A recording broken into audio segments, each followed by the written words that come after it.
ഞാൻ പറഞ്ഞില്ലേ ഏതാ നോക്ക്, ഗുണ്ടകൾ എത്തിക്കഴിഞ്ഞു. അതെ, ഗുണ്ടകൾ തന്നെ. എങ്കിൽ പിന്നെ ഞാനിവിടെ നിൽക്കാം, മുതലാളി അങ്ങോട്ട് ചെല്ല്. എന്നിട്ട് എന്തായാലും മുതലാളിക്ക് വീട്ടിൽ പോയല്ലേ പറ്റൂ. ഇന്നായാലും നാളെ ആയാലും ഈ കേസിൽ ഒരു അടിപിടി ഉറപ്പാ. അത് എത്രയും പെട്ടെന്ന് കഴിഞ്ഞു കിട്ടിയാൽ സമാധാനത്തോടെ കിടന്നിറങ്ങാലോ. മനസാക്ഷിയില്ലാത്തവനെ, ദ്രോഹി, എന്റെ കൈയും കാലം അവന്മാർ അടിച്ചോടിക്കുന്നവനെ കാണണമല്ലടാ. ധൈര്യമില്ലെങ്കിൽ പിന്നെ എന്തിനാ ഈ മാതിരി പീറ കേസിന് ചാടി പുറപ്പെട്ടത്? നിർത്തടാ, അയ്യോ നിർത്തടാ. നീ എന്നോട് കുറച്ചെങ്കിലും നന്ദിയുള്ളവരാണെങ്കിൽ നീ എന്ത് ഗുണ്ടകളോട് പറ, അവർ കല്യാണം കഴിഞ്ഞ് പിന്നെ ബോംബെക്ക് പോയി 2 വർഷം കഴിഞ്ഞാൽ തിരിച്ചു വരുമെന്ന്. ഗുണ്ടകൾ മണ്ടന്മാരാണെങ്കിൽ ഈ കഥ വിശ്വസിക്കും. നീ എന്ന് പറയടാ, ചെല്ല്.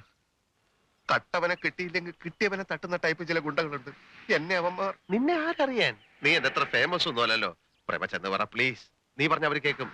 ആരും അറിയത്തില്ല. ചെല്ല് ചെല്ല് പ്രേമ, ചെല്ല്.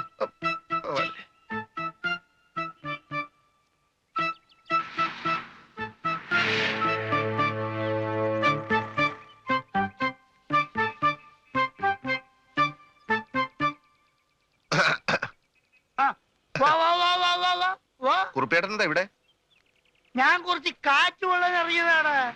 എന്നാ പിന്നെ ബീച്ചിൽ ചെന്നിരുന്നൂടെ? അല്ല, ഇവിടെ ആകുമ്പോ അംഗവും കാണാൻ താഴെയും പറിക്കാം. എത്ര സമയം അവൻ ഈ വീട്ടിനുള്ളിൽ ഒളിച്ചിരിക്കുന്നു എനിക്കൊന്ന് കാണണല്ലോ.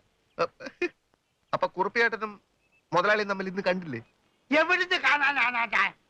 എന്റെ ചേട്ടാ, ചേട്ടന് തരാനുള്ള മുഴുവൻ തുകയും കൊണ്ട് മുതലാളി ചേട്ടന്റെ വീട്ടിലോട്ട് പോയിട്ടുണ്ട്. നേരോ? ഉവ്വ്. പിന്നെ ചേട്ടനോട് എനിക്കൊരു അപേക്ഷയുണ്ട്. മുതലാളി ആള് അഭിമാനിയാണ്, അറിയാലോ. ആള് കുറച്ച് കഷ്ടത്തിലുമാണ്. അതുകൊണ്ട് പലിശയുടെ കാര്യത്തിൽ ചേട്ടൻ ചെറിയൊരു അളവ് ചെയ്തു കൊടുക്കണം. എനിക്ക് പലിശയും വേണ്ട, കിലിശയും വേണ്ട, മുതല് കിട്ടിയാൽ മതി. വണ്ടി വേഗം വേവാ. ഇനി നമ്മൾ സമയത്തിന് അവിടെ എത്തിയില്ലെങ്കിലേ അവൻ ആ പേര് പറഞ്ഞ് മുമ്പ്.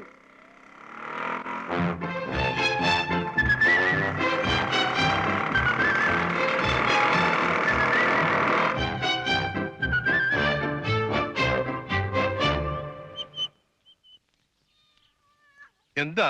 എന്നെ രക്ഷിക്കണം മുതലാളി. എന്താ സേവ് നിന്നെ പിരിച്ചു വിട്ടോ? എന്റെ വീട്ടിൽ നിന്ന് എന്റെ അച്ഛനും അമ്മ എന്നെ പിരിച്ചു വിട്ടു.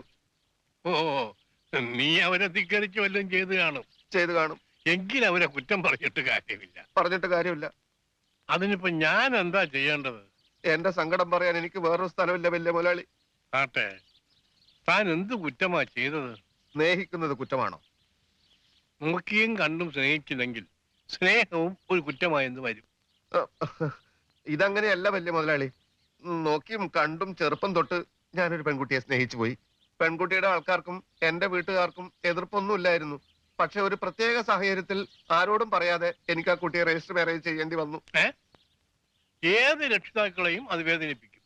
തന്നെ വീട്ടിൽ നിന്ന് ഇറക്കി വിട്ടതിൽ തെറ്റൊന്നുമില്ല. അപ്പൊ ഇത്രയും കാലം സ്നേഹിച്ച പെൺകുട്ടിയെ ചതിക്കണം എന്നാണോ? എന്നല്ല.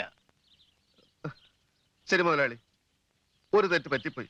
പക്ഷെ എന്റെ അച്ഛന്റെ സ്ഥാനത്ത് വലിയ മുതലാളി ആയിരുന്നെങ്കിൽ ഇങ്ങനെ ഒരു തെറ്റിന് സ്വന്തം മകനോട് ക്ഷമിക്കില്ലേ? ഞാനാണെങ്കിൽ ക്ഷമിക്കും. എന്റെ അത്ര വിവരം നിന്റെ തന്തയ്ക്കും തള്ളയ്ക്കും ഉണ്ടെങ്കിൽ അവരും ക്ഷമിക്കും. കറക്റ്റ്. അതായത് ഇങ്ങനെ ഒരു സംഭവം ഇവിടെയാണ് നടന്നിരുന്നതെങ്കിൽ മഹാമനസ്കനായ മുതലാളി മകനോട് ക്ഷമിച്ചേനല്ലേ? അതെ. എനിക്കത് കേട്ടാ മതി. മുതലാളി ഇങ്ങ് കേറിപ്പോര്, അച്ഛൻ ക്ഷമിച്ചു കഴിഞ്ഞു.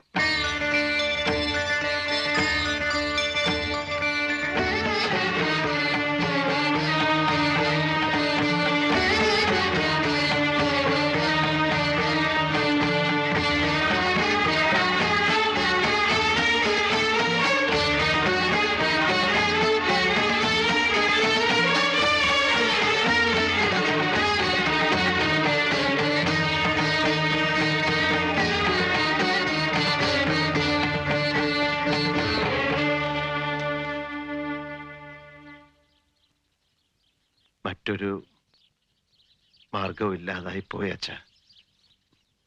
ഓർക്കണം.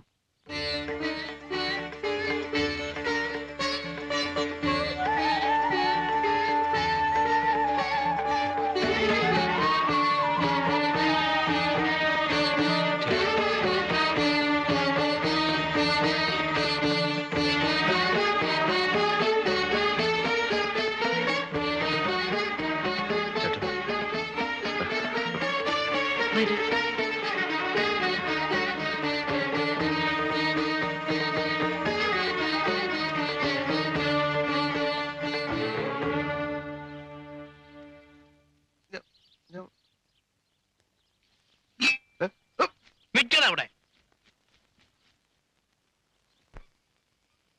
എന്തായാലും 1500 വെച്ച് കൂടുതലാ സാറേ. സത്യത്തിൽ ഈ കച്ചവടത്തിൽ എനിക്ക് ഒന്നും കിട്ടില്ല. ആര് പറഞ്ഞു ഇത് എത്ര രൂപയുടെ മെറ്റീരിയൽസ് ഉണ്ടെന്നാണ് എന്റെ വിചാരം? എന്നാലും സാറ് ഡിപ്പാർട്ട്മെന്റിൽ സാധനങ്ങൾ കട്ടെടുത്ത് തരുമ്പോ ഇത്രയും ചോദിക്കാറില്ലായിരുന്നു. എടോ അത് സർക്കാർ മുതല, ആർക്കും നഷ്ടമൊന്നുമില്ലല്ലോ. ഇതെന്റെ അനിയന്റെ, എനിക്ക് ഇത്തിരി എണ്ണുണ്ട്, അത് മനസ്സിലാക്കണം. താൻ സ്ഥലം വിട്ടേ. നാളെ ഞാൻ ആ വഴിക്ക് വരുമ്പോ കാശെടുത്ത് വെച്ചാ കിട്ടാ. അല്ല സാറേ, വേറെ വലിയ സാധനങ്ങളൊന്നുമില്ല. ജംഗ്ഷനിൽ ഞാൻ വലിയൊരു ട്രാൻസ്ഫോർമർ കണ്ടുവച്ചിട്ടുണ്ട്. അത് കുറേശ്ശെ പാർട്സ് ആയിട്ട് ഇളക്കിട്ട് നിന്റെ അണ്ണാക്കിലേക്ക് കുത്തിരാ. ഒന്ന് പോടോ കൊടുത്ത്. വണ്ടി എടുക്ക്. ആരെങ്കിലും ഒന്ന് കണ്ടാണ്ടില്ല, എന്റെ ജീവിതം പോയി. കള്ളന്നുള്ള പേര് മാത്രം എനിക്കില്ലാത്തത്.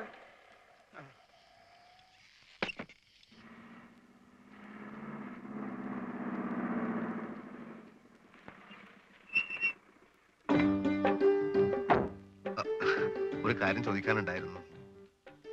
കുട്ടിയുടെ ചേട്ടൻ, അതായത് എന്റെ മുതലാളി, അങ്ങേര് തുടങ്ങാൻ പോകുന്ന ബിസ്ക്കറ്റ് കമ്പനിയുടേതാണ് ഈ വാൻ. ഞാൻ അന്യനാണ്, പക്ഷെ ഈ വാൻ അന്യമല്ല. ഞാനിത് 4ാം തവണയാണ് കുട്ടിക്ക് കോളേജിലേക്ക് ഒരു ലിഫ്റ്റ് തരട്ടെ എന്ന് ചോദിക്കുന്നത്. കഴിഞ്ഞ 3 തവണ പറഞ്ഞതേ ഇപ്പോഴും പറയാനുള്ളൂ. താല്പര്യമില്ല. ഓക്കെ, ഒരു നിമിഷം. ഞാനും സേതു മുതലാളി ഇപ്പൊ വളരെ ക്ലോസ് ആണ്. കുട്ടിയുടെ നാത്തൂനെ തട്ടിക്കൊണ്ടുവന്നത് എന്റെ നേതൃത്വത്തിലാണ്. പിന്നെ ഇന്നലെ എന്റെ അഭിനയം എങ്ങനെ ഉണ്ടായിരുന്നു? നേരം വൈകി.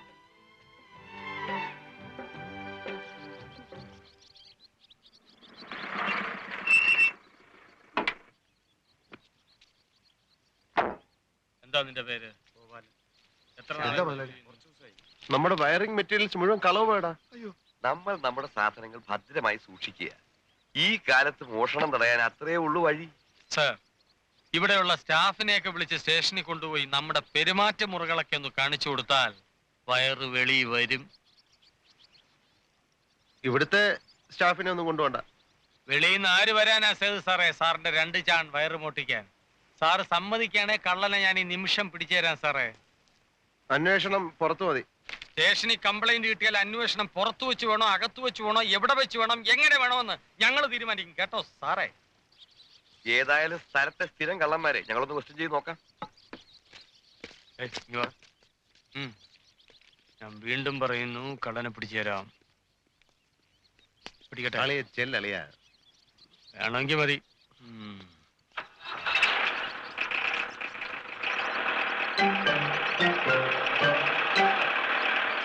ഏകദേശം എത്ര രൂപയുടെ സാധനങ്ങൾ നഷ്ടപ്പെട്ട് കാണും മുതലാളി?